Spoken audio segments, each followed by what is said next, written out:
Yesterday, I was thinking about making a video about how ridiculous and wrong Democrats are about everything, mostly in relation to the upcoming midterm elections. And I was looking at the mistakes they made in 2016 and the actual nature of 2016's election, which is the thumbnail of this video, is the electoral map of that. And I started off just wanting to talk about the Electoral College, and I moved on to so many other topics that the video was threatening to be an hour long, and I realized nobody's going to watch this. I have to break this up into topics. So we're now going to do a series about how Democrats are wrong and lie about it, literally everything. And we're going to try to keep each topic nice and tightly constrained as we can, and as we bleed over into the next topic, so that we can keep stuff within 10 minutes and everyone's going to be okay with watching something like that. So let's just stick to the Electoral College, and our example is 2016, right? So if you look at this Electoral College map that's the thumbnail, it's extremely red, with the exception of like California, New England, like Massachusetts and Delaware, New Hampshire, New York City, of course, and then pockets of the Bible Belt and some liberal strongholds like Colorado.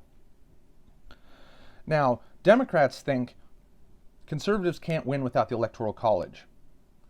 That's not true. The Democrats actually cannot win without the Electoral College the way it is.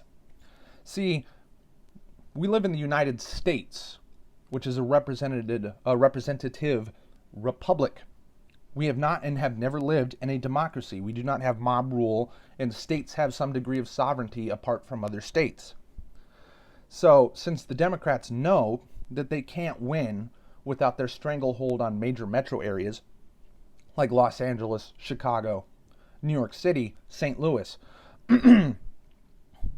they kind of want just a pure popular vote system, because they know that Trump and many other Republicans, George W. Bush also, won an election without getting the popular vote, and they don't think that's fair. The thing is, say if you reformed the Electoral College so that instead of a weighted score, say instead of like Wyoming only getting 3 electoral votes, while California is 55, Florida is like 44, I believe New York City is 48 or 49. Without the system being that way, the way it is, the Democrats would never win a federal election ever. If we took every state and instead of having like Wyoming be worth 3 and California being worth 55, if we made every state worth 1, the Republicans would win every single time. Donald Trump won 30 states out of 20 in the Union. If we did it by districts, even, Donald Trump won over 1,000 more voting districts than Hillary Clinton did.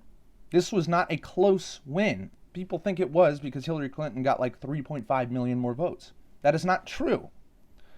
The vast, overwhelming majority of the votes that Hillary Clinton got were in places like New York City and Los Angeles, major metropolitan areas with a population over 20 million, or at least over 15 million citizens, like Chicago, okay?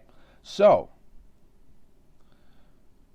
since we live in a representative republic that is a union of states, you can't just have the entire country being beholden to a super liberal shithole that is failing, like Los Angeles or San Francisco, when you live in a different state across the country. That's not fair.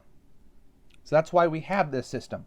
And believe it or not, this system still advantages Democrats, because Democrats have managed to put a stranglehold on the states with the most electoral votes. And part of the reason why they're so scared of Florida is because Florida is one of the states with the most electoral votes, and they've struggled to win it recently. Because the last several elections, Florida has stayed narrowly red, and they are very, very, very, very upset about that.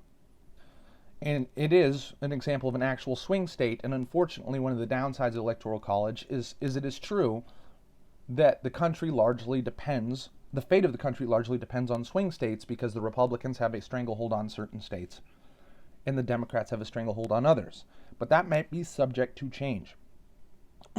So pretty soon we're going to be starting to talk about the nature of that change.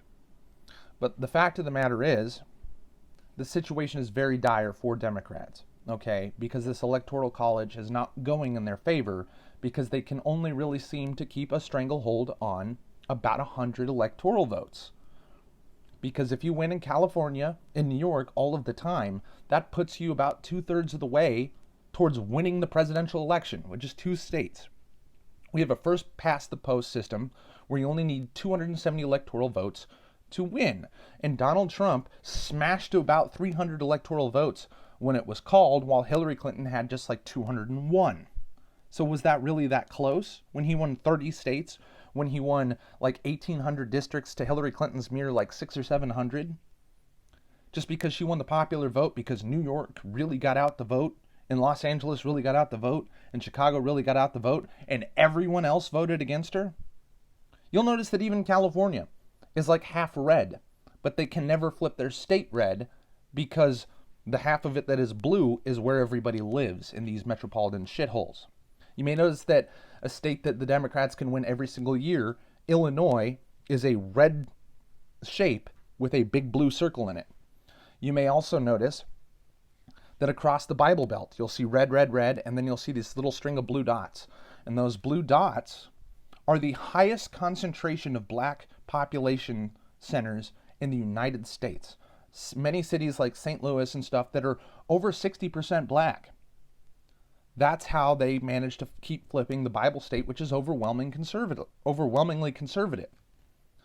So in upcoming videos, we're going to talk about how this kind of demographic situation has worked in favor of Democrats for so long, and how it might stop working in favor for them, or in the gamble that they've been running lately, might actually start working out better for them.